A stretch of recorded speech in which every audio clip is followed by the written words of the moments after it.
Hey folks, a rare solo video today, by the way.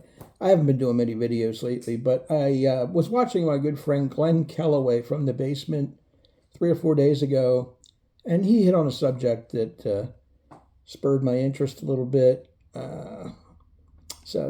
Basically, it was greatest hits. Are greatest hits necessary? They're uncool, maybe, in the vinyl community.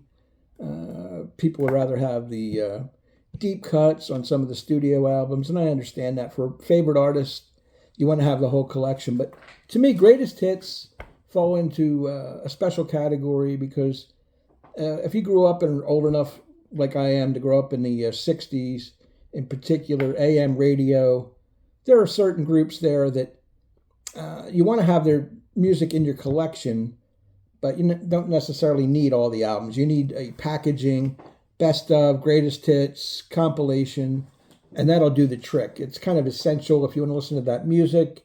You should have it in your collection. It brings back great memories, and I enjoy it. So I'm going to feature a couple today that I'm kind of fond of, the bands, and why I have them in my collection. Let's go with Paul Revere and the Raiders. You know, a ton of hits from the 60s.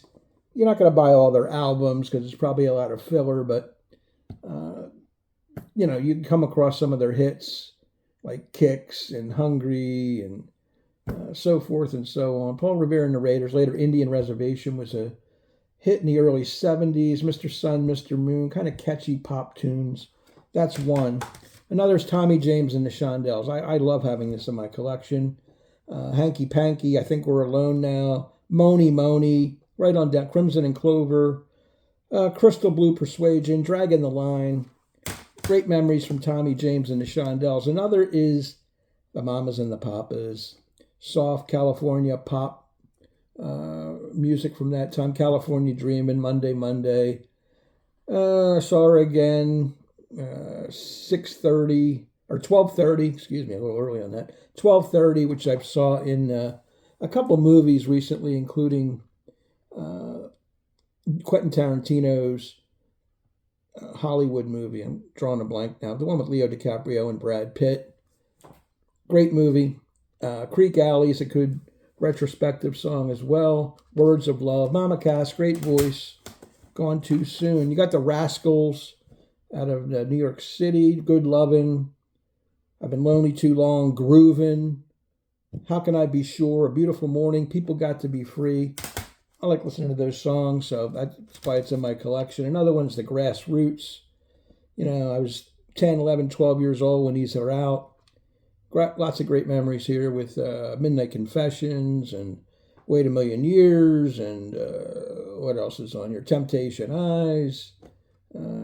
So on, just to name a few. The Box Tops with The Letter, Cry Like a Baby, and Soul Deep. You got the Love and Spoonful, John Sebastian and Company here with Summer in the City, and Do You Believe in Magic? They're two big hits, and they had a bunch of top 10 songs as well. I would even put the Beach Boys in that category. I'm not going to collect 30, 35 Beach Boy albums, whatever they had.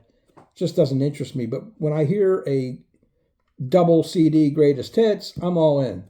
You know all the songs, all the surfing and the girls and the cars and so forth, from Surfing Safari to I Get Around, California Girls, Don't Worry Baby, particular favorite, In My Room, Help Me Rhonda, and so on down the line. Sly and the Family Stone's another one.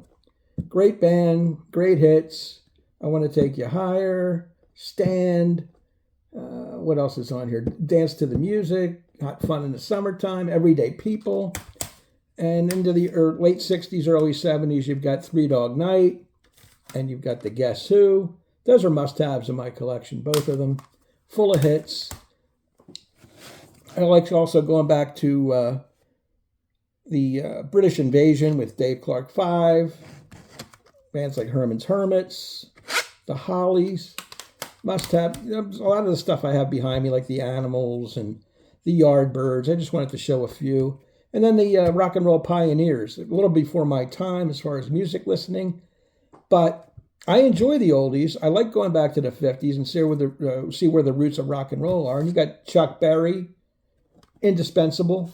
Little Richard, another must-have. Buddy Holly, singer-songwriter in his own right. The Everly Brothers with their wonderful harmonies. Dion and the Belmonts, little doo-wop, street music, love that. Fats Domino, give you that New Orleans sound. And of course, wouldn't be complete without the King. Elvis, all the #1 hits on this, all his top 10 songs on this. I like having that stuff in the collection, and that's why I'm a greatest hits fan. Doesn't apply to every band, because some of my favorite music, I don't bother with the greatest hits because I want the whole collection, whether it be Bruce Springsteen or Tom Petty or Jackson Browne or the Eagles or Fleetwood Mac. Just buy all the albums separately. You don't need the greatest hits because you're going to have them on there anyway. Anyway, thanks to Glenn Kellaway for giving me a little inspiration to do a video. I've been lax lately and just resting on my laurels, which are not that exceptional. But anyway, I'm just hanging out, doing my thing. Thanks for watching. Take care, and we'll see you soon. Bye.